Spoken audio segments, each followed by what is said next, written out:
She missed the last bus on New Year's Eve until a single dad stepped in and changed everything. Before we continue, please tell us where in the world are you tuning in from? We love seeing how far our stories travel. Megan Morrison stood at the empty bus stop on Willow Street in the freezing Oregon rain at 11:47 on New Year's Eve, watching the taillights of the last bus disappear around the corner 3 blocks away. And she wanted to scream because she'd missed it by maybe 10 minutes, and now she was completely stranded in 28-degree weather, wearing nothing but scrubs and a thin jacket that did absolutely nothing against the wind. She just finished a brutal 16-hour shift at Willamette Valley Hospital, covering for a co-worker who called in sick. And she'd stayed an extra 45 minutes past the end of her shift, sitting with an elderly patient named Mr. Chen, who had no family and was actively dying, because nobody should have to die alone, especially not on New Year's Eve when the rest of the world was celebrating. Mr. Chen had passed away at 11:15, holding Megan's hand while fireworks from early celebrations echoed in the distance. And she'd stayed with him until the funeral home came, and then she'd run for the bus. But her shift had gone so late that she'd missed the last one by just a few minutes. Her phone was at 3% battery because she'd forgotten to charge it during her double shift. And when she opened the Uber app, the surge pricing said $87 to get to her apartment, which might as well have been $1 million because she had exactly $32 in her checking account until payday on Friday. Here's the thing about moving to a small town 6 months ago to escape a bad breakup and start over completely alone. You don't have anybody to call when things go wrong. No friends to pick you up from a bus stop at midnight. No family within 500 miles who give a damn whether you freeze to death on the side of the road. Megan sat down on the frozen bench and started crying from exhaustion and cold, and the crushing loneliness of realizing she'd been in this town for half a year and still didn't have a single person she could call in an emergency. 5 miles away, Nathan Sullivan was driving home from his sister Jess's New Year's Eve party with his 7-year-old daughter Ellie half asleep in the back seat, and he was relieved to finally be leaving because he absolutely hated New Year's Eve with every fiber of his being. His wife Claire had died on January 2nd, 3 years ago, after an 8-month battle with ovarian cancer, and every New Year's Eve since then felt like the anniversary of the beginning of the end, the last holiday they'd celebrated before everything fell apart. He only went to his sister's party because Ellie needed to be around other kids and see her dad at least pretending to have a social life. But the second the clock hit 11:30, he'd grabbed his daughter and made his excuses and headed home. He was driving down Willow Street past the bus stop when he saw a woman sitting on the bench in scrubs with her face in her hands, clearly crying. And his first instinct was to keep driving because it wasn't his problem, and he had his own daughter to worry about. He made it about 2 blocks before Ellie's sleepy voice came from the back seat saying, "Daddy, why didn't we help that sad lady?" And Nathan said, "She's probably just waiting for someone, honey. I'm sure she's fine." Even though he knew damn well nobody was fine sitting alone at a bus stop crying on New Year's Eve. Ellie sat up straighter and said, "But she was really crying, like a lot, and Mommy always said we should help people who are sad, especially if they're alone. Remember, Mommy said that?" And the guilt hit Nathan like a punch to the gut. Because yeah, Claire had said that. Claire had been the kind of person who stopped for everyone who needed help, and he'd been trying to live up to her example for 3 years, and here he was, driving past someone in obvious distress. He made a U-turn in the middle of the empty street and drove back to the bus stop, and when he pulled up, the woman looked terrified like she thought he was going to attack her. Nathan rolled down his window, keeping both hands visible on the steering wheel, and said, "Hey, I know this is really weird and you have zero reason to trust me, but my daughter saw you and we were wondering if you need a ride somewhere. It's freezing out here and it's New Year's Eve." The woman stood up and took a step back, and Nathan could see her doing the calculation of whether he was a good Samaritan or a serial killer. And he said, "I'm Nathan Sullivan. I own Sullivan Construction here in town. You can Google me if your phone works. I have my 7-year-old daughter in the back seat. I promise I'm not a creep. I'm just a dad who got guilted into stopping." Ellie popped her head up and waved through the window, saying, "Hi, I'm Ellie. You look really cold. We have heat in our car." And despite everything, the woman laughed a little bit. She walked closer and said, "I'm Megan. I'm a nurse at the hospital. I just got off a double shift, and I missed the last bus, and my phone's dead, and I can't afford an Uber. Are you sure this isn't too much trouble? Nathan unlocked the doors and said, It's no trouble at all. Where do you need to go? And Megan said, Riverside Apartments on 4th Street, if that's not too far out of your way. Megan climbed into the back seat next to Ellie instead of the front passenger seat, which Nathan respected because it showed she was being smart about safety. And Ellie immediately said, Were you crying because someone died? You're wearing hospital clothes, so maybe someone died, and that's really sad. Nathan said, Ellie, sweetheart, we don't ask people things like that. But Megan said, Actually, yes, I was with a patient who passed away tonight. He didn't have any family, so I stayed with him so he wouldn't be alone when it happened. Ellie nodded very seriously and said, My mom died 3 years ago. It's really sad when people die. I'm sorry your patient died. You're really nice for staying with him. They drove toward Riverside Apartments making small talk, and Nathan learned that Megan had moved to town 6 months ago, worked as an oncology nurse, which meant she specialized in cancer patients, and she'd pulled a double shift covering for someone, which is why she missed her bus. Megan asked about Ellie's mom very gently, and Nathan gave the short version: married young, ovarian cancer, gone in 8 months, just him and Ellie now trying to figure life out. When they pulled up to Riverside Apartments at 12:03 in the morning, the building was surrounded by fire trucks and emergency vehicles with red tape blocking the entrance and water literally pouring out of the second-floor windows.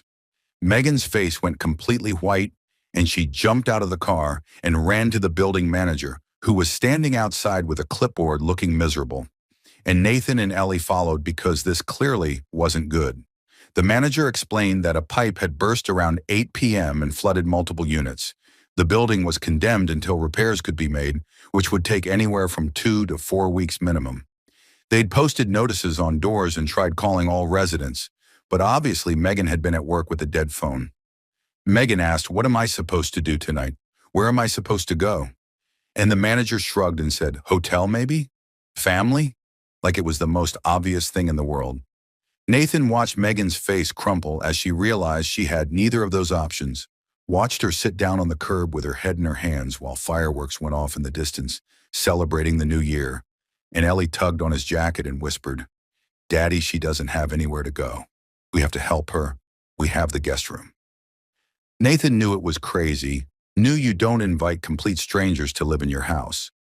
But he also knew what Claire would have done in this situation, and he knelt down next to Megan and said, Do you have somewhere you can stay tonight? Megan didn't look up when she said, I'll figure something out. Thank you for the ride. You've already done more than enough. And Nathan could hear the pride and exhaustion fighting in her voice. Ellie came and stood right in front of Megan and said, You can stay at our house. We have a guest room, and it's really nice, and Daddy makes good pancakes in the morning. And Megan finally looked up with tears streaming down her face and said, I can't just move into a stranger's house. That's insane. Nathan said, It's New Year's Eve. Every hotel in town is booked. You clearly don't have family nearby. You can't sleep in your car in this weather. Just stay tonight, and tomorrow you can figure out something else. It's one night, and my daughter's right. We do have space.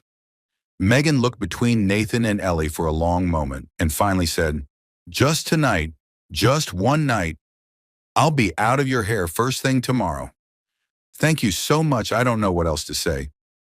They drove to Nathan's house in silence, and when they pulled up to the modest craftsman with Christmas lights still hanging from the gutters, Megan followed them inside like she was in a dream. The inside of the house made Megan's chest tight because it was clearly a shrine to Nathan's dead wife. Photos of a beautiful blonde woman everywhere.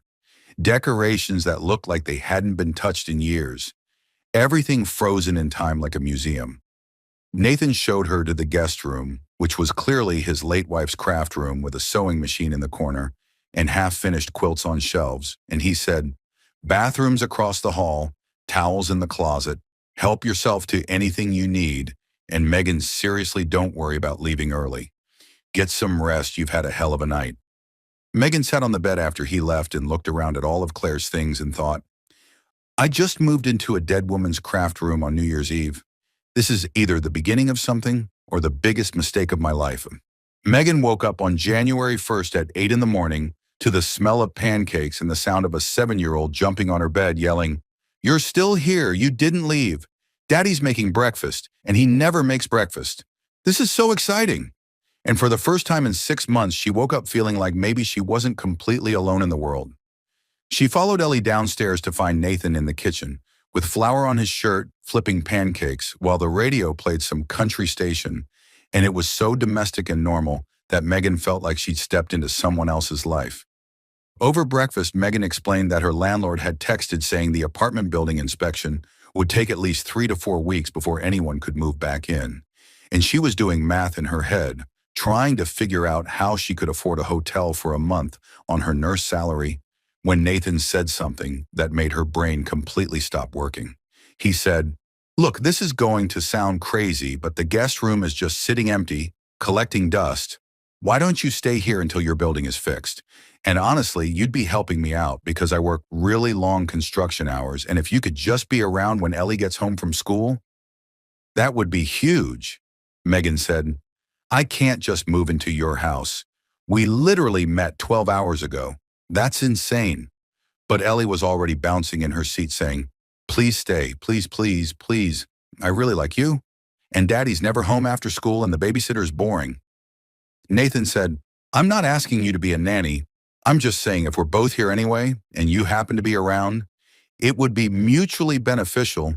You get a free place to stay, and I get some peace of mind knowing Ellie's not alone. Think about it as roommates, not charity." So Megan moved in temporarily with the 4 boxes that contained everything she owned, and Nathan helped her carry them up to the guest room. And when he saw how little she had, his face did this thing that made Megan want to cry because she could see him realizing just how alone she really was. They fell into a routine over the next few weeks that felt shockingly natural. Megan worked her night shifts at the hospital and came home in the mornings to sleep. Then she'd wake up around 3 and be there when Ellie got off the school bus, and they'd do homework together and start dinner. And Nathan would come home around 6 covered in sawdust, and the house would feel alive in a way it clearly hadn't in years. By late January, Megan had started actually cooking real meals instead of the frozen dinners Nathan had been surviving on. And she'd slowly started adding little touches to the house, like fresh flowers on the table and curtains that actually let light in. And Nathan caught himself smiling at dinner for the first time in 3 years. Ellie was thriving too.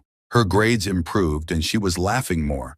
And she'd started talking about Megan like she was a permanent fixture, saying things like, "Megan and I are going to plant flowers in spring," like there was no question Megan would still be there. Everything shifted one night in late January when Ellie woke up at 2 in the morning with a fever of 103. And Nathan absolutely lost it in a way that Megan had never seen. He was shaking and couldn't form coherent sentences and kept saying, "We need to go to the hospital right now. Something's really wrong. We can't wait." Megan put her hands on his shoulders and said, "Nathan, look at me. She has the flu. It's going around her school. Her fever is high, but manageable. I'm a nurse. I've got this, but I need you to breathe." She stayed up all night monitoring Ellie's fever and giving her medicine and keeping her hydrated. And Nathan sat in the hallway outside Ellie's room with his head in his hands, clearly having some kind of PTSD episode. Around 4 in the morning, when Ellie's fever finally broke and she fell into peaceful sleep, Megan found Nathan still sitting in the hallway, and she sat down next to him and said, "Want to tell me what that was about?" And Nathan's voice was wrecked when he said, "Claire's cancer started with symptoms we thought were just the flu. By the time we realized it was serious, it was stage 4. And every time Ellie gets sick, I'm right back there watching my wife die and being completely powerless to stop it." Megan took his hand and said, "I'm an oncology nurse. That's my specialty. I work with cancer patients every single day." And Nathan looked at her like he was seeing her for the first time and said, "God, of course you do. That's some kind of cosmic joke, isn't it? The universe putting you in my house when hospitals are the last place I ever want to think about." They sat in silence for a long time, and then Nathan said, "Thank you for tonight, for knowing what to do, for not letting me spiral. I don't know what I would have done without you here." And Megan said, "You would have figured it out. You're a good dad, Nathan. You're doing better than you think." February hit and they were closer than ever, almost like a real family. And one night after Ellie went to bed, they were sitting on the couch watching some movie neither of them was paying attention to, and they were so close their shoulders were touching, and Nathan turned to say something, and Megan turned at the same time, and suddenly their faces were inches apart. They both leaned in and almost kissed, but at the last second, Nathan pulled back and said, "This is really complicated." And Megan said, "I know. I should probably find my own place. My apartment's been ready for 2 weeks. The landlord texted me." Nathan's face showed pure panic and he said, "You don't have to go. I don't want you to go." And Megan said, "But I can't stay like this. I'm not your wife, Nathan. I can't replace her, and I shouldn't have to. Look around. You haven't changed a single thing in this house in 3 years. I'm literally sleeping in her craft room surrounded by quilts she made. This isn't healthy for either of us." It was the first time either of them had acknowledged the elephant in the room, and Nathan didn't have a response because he knew she was right. Valentine's Day arrived, and Nathan's in-laws, Tom and Linda, showed up unannounced for their monthly visit with Ellie, and they walked into the house to find Megan cooking dinner and Ellie setting the table, and the whole scene looked domestic and couple-like in a way that made Linda's face go ice cold. Introductions were painfully awkward. Nathan explaining that Megan was staying with them temporarily after her apartment flooded. Tom asking, "Temporarily? It's been 6 weeks. That's not really temporary anymore, is it?" In this voice that made Megan want to disappear into the floor. Dinner was tense and terrible. Linda barely spoke to Megan and kept making comments about Claire like, "Claire always made pot roast on Sundays. It was Ellie's favorite. Remember, sweetheart?" And after Ellie went to bed, the confrontation Megan had been dreading finally happened. Linda said, "I need to know what's going on here, Nathan. Who is this woman really? Because it looks an awful lot like you're replacing our daughter." And Nathan said, "That's not fair. Megan needed help and we had space. It's not like that." Tom jumped in and said, "She's an oncology nurse, Nathan, really? You're working through your grief by playing house with someone who reminds you of the doctors who couldn't save Claire? This is textbook transference." And Megan was listening from the hallway where she'd gone to grab her phone, and she felt like she'd been slapped. She quietly went upstairs and started packing her things, and by morning her bags were by the door, and when Nathan found her, she said, "I'm going back to my apartment. It's time. Your in-laws are right. I'm a stand-in for everything you lost, and that's not fair to anyone." Nathan said, "That's not true. You're not a stand-in." But Megan said, "Aren't I? You haven't moved on Nathan. Your entire house is a museum to Claire. I can't compete with a ghost and I shouldn't have to." And that's when Ellie came running down the stairs and saw the bags and started crying, "No, Megan, don't go. Please don't leave us. I love you." And Megan knelt down and hugged her and said, "I love you too, sweetheart, but I have to go. I'll still see you, I promise." Even though they both knew that was probably a lie. March and April were absolutely miserable for everyone. Ellie's grades dropped, and she had tantrums and asked every single day when Megan was coming back. And Nathan threw himself into work doing 12-hour days because it was easier than being in the house that felt empty again. Megan picked up every extra shift the hospital offered and worked herself to exhaustion because sleeping meant dreaming about the family she'd lost. They didn't text or call, both too stubborn and hurt to reach out first. One day in late April, Nathan found a letter Ellie had written but never sent. It said, "Dear Megan, I miss you so much. Daddy is sad again, like he was before you came. I think he loves you, but he's too scared to say it. Can you please come back? Love, Ellie." And Nathan sat at the kitchen table staring at his daughter's handwriting for over an hour. On April 30th, he drove to the cemetery where Claire was buried and stood in front of her headstone and said out loud, "I think I'm falling in love with someone, and I feel so guilty. But Claire, I'm so tired of being sad. Ellie needs a mom and I need to live again. I think you'd like her. She saves people for a living." A voice behind him said, "She'd want you happy, Nathan." And he turned to see Linda standing there with flowers. And she said, "Tom and I have been talking a lot since Valentine's Day, and we were wrong. Claire wouldn't want you frozen in grief. She'd want Ellie happy and you happy. That girl Megan is good for both of you. Go get her before it's too late." Nathan showed up at Willamette Valley Hospital on May 1st at 11 o'clock at night, knowing Megan's shift ended at midnight, and he sat in his truck in the parking lot, rehearsing what he was going to say for the 100th time, because if he screwed this up, he was going to lose the best thing that had happened to him and Ellie in 3 years. At 5 minutes past midnight, Megan walked out of the hospital entrance looking absolutely exhausted with her hair pulled back and her scrubs wrinkled. And when she saw Nathan leaning against his truck, her face went through about 17 different emotions before landing on confused. She walked over slowly and said, "Nathan, what are you doing here? Is Ellie okay? Did something happen?" And Nathan said, "Ellie's fine. She's at my sister's house. I came here because I needed to see you. I needed to tell you something that I should have said 2 months ago." He took both her hands and she let him, even though she looked terrified. And he said, "You're not a replacement, Megan. You're not a stand-in for Claire or for the doctors who couldn't save her. You're not filling a Claire-shaped hole in our lives. You're Megan, and I'm in love with Megan. The real, actual you, not some ghost or memory or substitution." Megan's eyes filled with tears, and Nathan kept going, because if he stopped, he'd lose his nerve.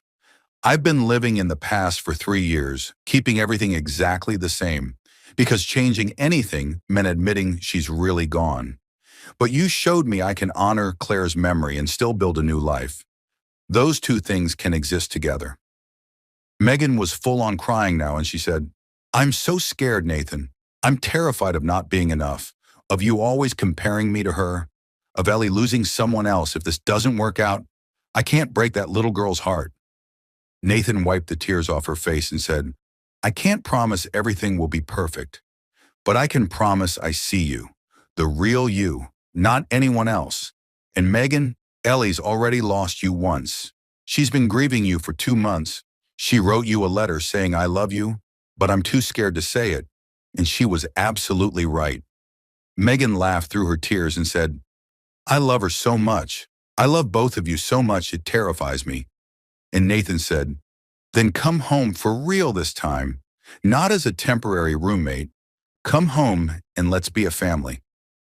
They kissed right there in the hospital parking lot under the streetlights, and it was perfect until a small voice from Nathan's truck said, "Finally, oh my God, you guys took forever." And both adults jumped about 3 feet in the air.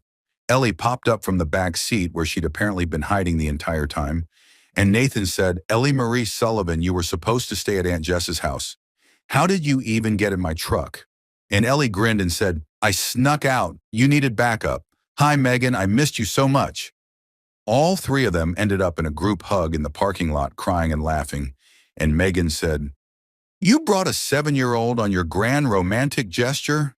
And Nathan said, "Technically, she brought herself, but yeah, apparently I did." They drove home together, all three of them. And when they walked into the house, Megan noticed immediately that things had changed. Claire's photos were still there, but they'd been rearranged. New pictures mixed in. The craft room had been partially cleared out. Small changes that showed Nathan had started the work of moving forward. Over the next 7 months, they made the house truly theirs.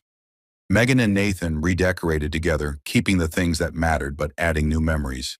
Claire's photos stayed up in respectful places because she would always be part of their story, but the house stopped feeling like a museum and started feeling like a home. Nathan started going to grief counseling, which he should have done years ago. And in July, when Tom and Linda came to visit, they brought Claire's recipe book, and Linda handed it to Megan, saying, "She'd want you to have this. Your family now. Welcome." December 31st rolled around exactly 1 year after the night they met, and Nathan told Megan he wanted to take her somewhere special, but wouldn't say where. And when they pulled up to the bus stop on Willow Street at 11:47 at night, Megan looked at him like he'd lost his mind. Nathan got out of the truck and helped her out and walked her to the exact bench where she'd been sitting a year ago. And he said, "1 year ago right now, you were sitting right here crying and alone and freezing, and I almost drove right past you, almost left you here." Megan said, "But Ellie made you come back." And Nathan said, "She did, and you changed our entire lives. You brought light back into a house that had been dark for 3 years. You showed me that moving forward isn't betraying the past." He got down on one knee right there at the bus stop and pulled out a ring, and Megan's hands flew to her mouth and she started crying before he even said anything. Nathan said, "Megan Morrison, will you marry me? Will you officially be Ellie's mom and my wife? Will you make this family permanent?" Megan was sobbing too hard to speak, so she just nodded over and over. And Nathan slipped the ring on her finger and kissed her. And that's when Ellie came running from where she'd been hiding in the truck again, holding a sign that said, "We're a family now," in glitter letters. They stood there at the bus stop at midnight while fireworks went off all around them, celebrating the new year. And Megan thought about how a year ago she'd been alone and broken, and now she had everything she'd ever wanted. They got married in June in Nathan's backyard with about 50 people. Simple and beautiful, and Ellie was the flower girl wearing a dress she'd picked out herself and taking her job incredibly seriously. Tom walked Megan down the aisle because her own father hadn't come. They'd been estranged for years and he didn't approve of her life choices. But Tom squeezed her hand and whispered, "You're our daughter now too." And Megan cried before the ceremony even started. Nathan's vows wrecked everyone when he said, "You taught me that hearts can break and heal and love again. Claire will always be part of my story, but you're my future. You're my home. You're the person I choose every single day." Megan's vows were, "I was lost and alone on the coldest night of the year, and you stopped when nobody else would. You gave me a family when I had none. You showed me what home really means. It's not a place, it's the people who refuse to leave you stranded." 2 years later, on New Year's Eve, they were at home with their family of four. Ellie was 10 now, and holding her baby brother, who was 6 months old, and they were watching the ball drop on TV because neither of them wanted to go out when they had everything they needed right there. Megan was holding the baby and looking at the photos on the wall. Claire's picture was still there in a place of honor, and next to it were their wedding photos and baby pictures and family portraits. Past and present coexisting peacefully like Nathan had promised they could. At midnight they kissed while Ellie made gagging noises and the baby laughed. And Nathan said, "Remember when you missed that bus?" And Megan said, "Best missed bus in the entire history of transportation." And Ellie said, "I'm basically the reason you guys are married. I told Daddy to help you. So really this whole family exists because of me." Both adults laughed and said, "You're absolutely right, kiddo." Because it was true, none of this would have happened without a 7-year-old's insistence that they help a sad stranger. Sometimes the worst night of your life turns out to be the beginning of everything good. Megan missed the last bus on New Year's Eve and thought she'd lost everything. Her apartment was flooded and she was stranded and completely alone in a town where she knew nobody. Nathan almost drove past her, almost left her sitting there in the freezing cold. But his daughter said, "Daddy, help her," and 3 lives changed forever in the best possible way. Moving on from grief doesn't mean forgetting the people we've lost. It means honoring them by choosing to keep living and keep loving and keep opening our hearts even when it's scary. Nathan learned he could cherish Claire's memory and build a future with Megan. Those two things weren't mutually exclusive. They could coexist and make his life richer, not divided. Megan learned that home isn't a place you plan for or work toward. Sometimes it's just the family who stops when you're stranded and refuses to leave you in the cold. If you've ever felt stuck in loneliness or grief, if you've ever thought you'd be alone forever, if you've ever been the person crying at a bus stop thinking nobody cares, your moment is coming. Your person who stops is out there looking for you even if they don't know it yet. Hit that subscribe button if this reminded you that second chances are real and family finds you exactly when you need it most. Share this with someone who's still waiting for their New Year's miracle. And remember that sometimes the best things in life come from the moments when everything seems to be falling apart. Thanks so much for being here with us today.